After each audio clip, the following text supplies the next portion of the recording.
The goal we had here in Mouse is our mission to really provide and increase economic mobility for the students in our city, especially in low-income communities. Mouse provides training in computer science, AI fundamentals. Our students, though, across the city, 97% of Mouse students identify as students of color, 47% identify as female.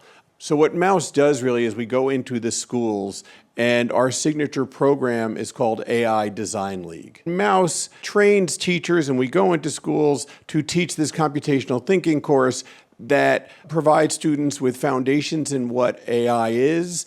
Through the program, students design a mobile app that solves a problem that they identify in their own community.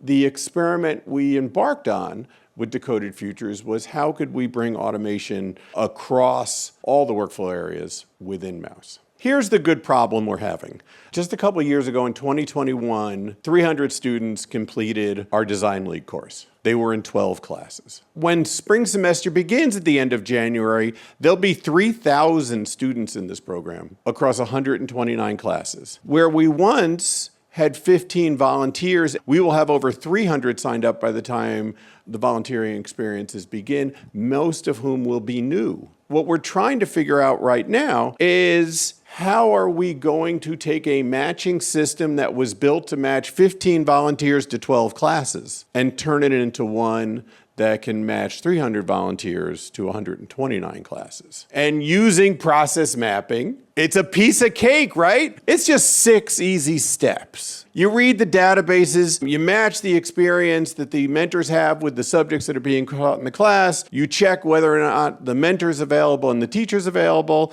you match them up in a database, you send the matches off to a messaging platform, and boom, everyone gets a text message and they know where to show up. Well, didn't take long before we realized there was more to it. So our 6 simple steps turned into 4 separate automation projects that we use ChatGPT to help us work through. And our findings were not that 95% matched the first time out. And that was a real moment for us. We took it really slow. We took a list of 160 professionals, their job title, and their employer. And we asked AI to tell us what their specialty was. And 59% of the time, ChatGPT said, I don't know. That wasn't helpful. What was helpful is we went back and iterated, and how can we train ChatGPT? And it took a dozen iterations, but we ultimately got to a place where all of the professionals had a category, and they funneled down into 10 categories. That enabled us to go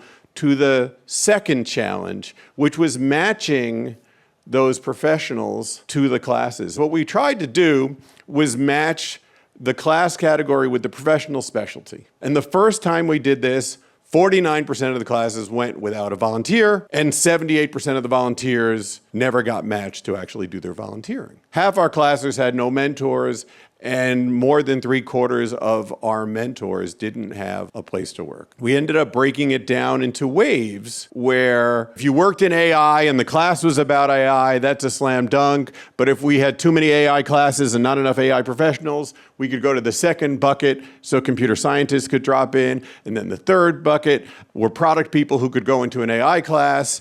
And it was really remarkable to train ChatGPT to digest not a table of 3 choices, but actually to do it in 3 separate passes. What we did, which was really helpful within the organization, was to create our like a prompt library. And we now have this document of different versions of our prompts. So the results were that specifically, so we automated the mentor specialty and identification process with the classes. What's coming next will be the messaging, being able to automate so many of the processes. We're setting goals throughout the organization to make sure folks are familiar, and off we go.